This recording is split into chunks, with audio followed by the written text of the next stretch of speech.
오늘 저는 24년 동안 몸담았던 민주당을 벗어나 새로운 위치에서 새로운 방식으로 대한민국에 봉사하는 새로운 길에 나서기로 했습니다. 그동안 수많은 사람들이 민주당을 들락날락했지만 저는 민주당을 한 번도 떠나지 않고 지켰습니다. 그렇게 저에게 마음의 집이었던 민주당을 떠난다는 것은 참으로 괴로운 일이었습니다. 저는 오랫동안 고민하며 망설였습니다. 그러나 민주당은 저를 포함한 오랜 당원들에게 이미 낯선 집이 됐습니다.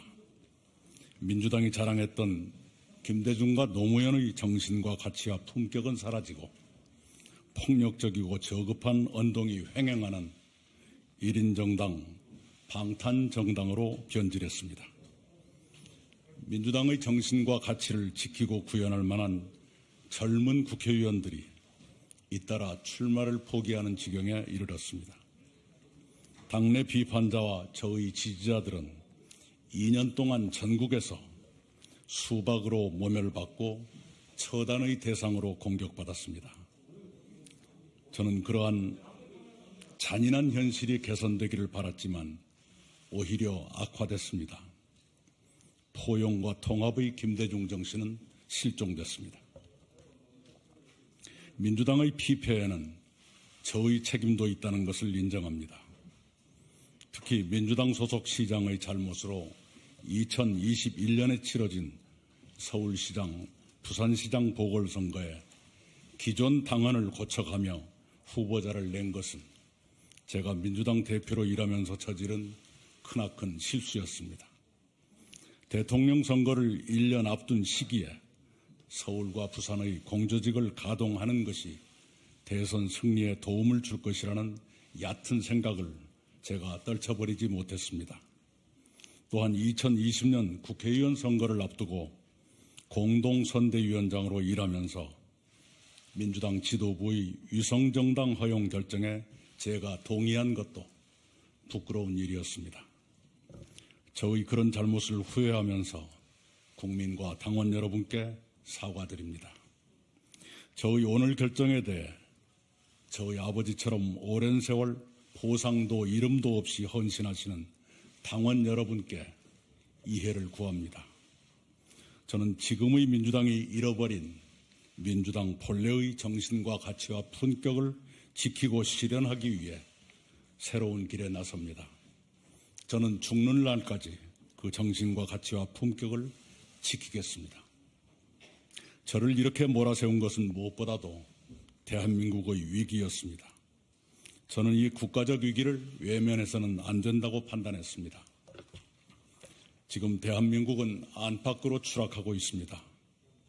대한민국은 암흑기에 들어섰습니다. 윤석열 정부는 1987년 민주화 이후 최악의 정부로 기록될 것이 확실합니다.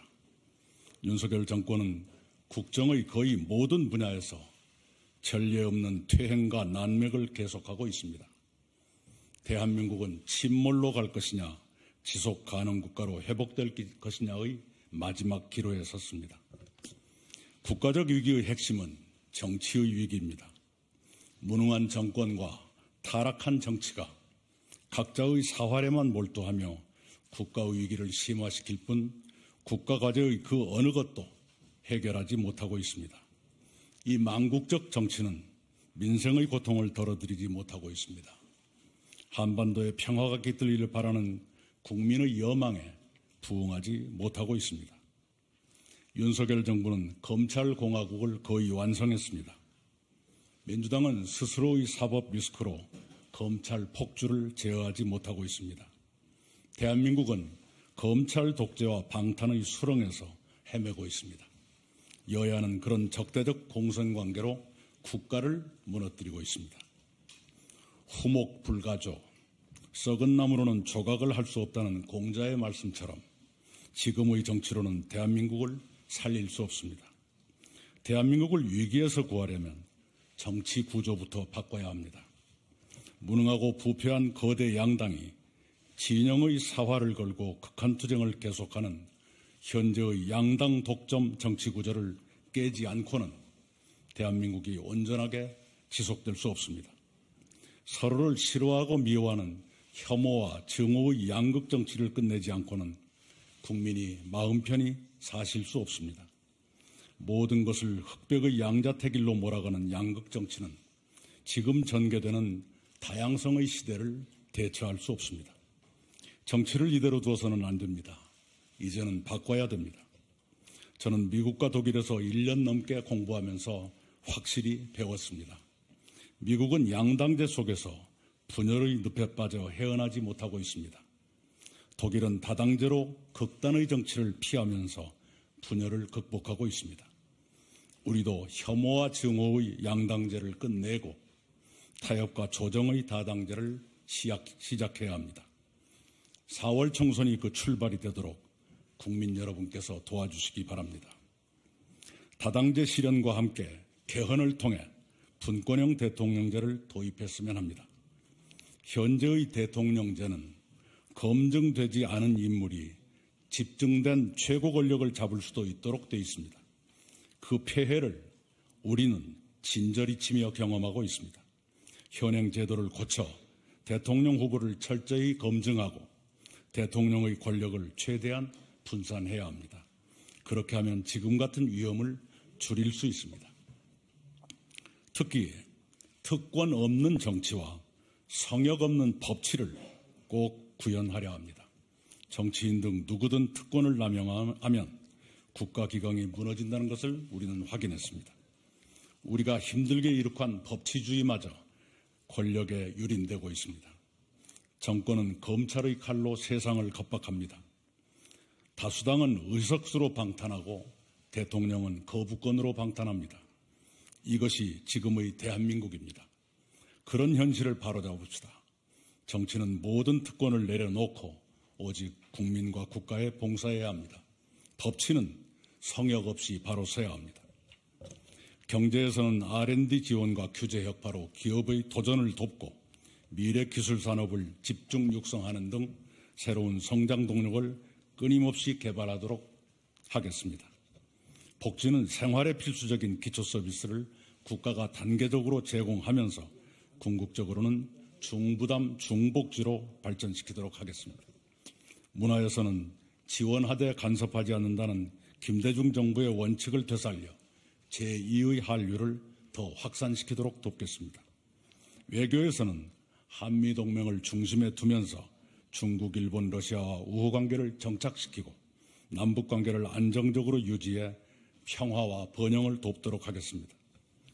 전체적으로 최고의 역량을 갖춘 정부를 구성해야 합니다. 허물어지는 대한민국을 다시 세우는 제2의 건국에 나서야 합니다. 그런 각오로 새로운 정치에 임하겠습니다. 그 길로 가기 위해 극한의 진영 대결을 뛰어넘어 국가 과제를 해결하고 국민 생활을 돕도록 견인하는 새로운 정치 세력을 만들겠습니다. 무능한 정치를 유능한 정치로, 투쟁의 정치를 생산의 정치로, 부도덕하고 부패한 정치를 도덕적이고 깨끗한 정치로 바꾸도록 힘을 보태겠습니다. 그 길의 뜻을 같이 하는 사람이라면 누구든지 힘을 모아야 합니다. 저는 우선 민주당에서 혁신을 위해 노력하셨던 의원 모임 원칙과 상식의 동지들과 협력하겠습니다.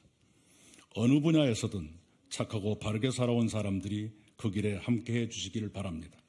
특히 청년과 전문직의 참여가 필요합니다. 그런 분들께서 정치 참여의 기회를 얻으시도록 돕겠습니다. 저는 몹시 가난했지만 많은 기회를 누리며 성장했습니다. 저는 국가와 사회로부터 크나큰 혜택을 받았습니다. 저는 그것을 늘 감사하며 살고 있습니다. 제가 국가와 사회로부터 받은 혜택을 국민께 돌려드릴 때가 됐습니다. 제가 무엇이 되겠다는 마음에서 이러는 것이 아닙니다. 저는 저의 의무로서 그 일을 하고자 합니다. 대한민국은 정치 때문에 잘못되고 있습니다.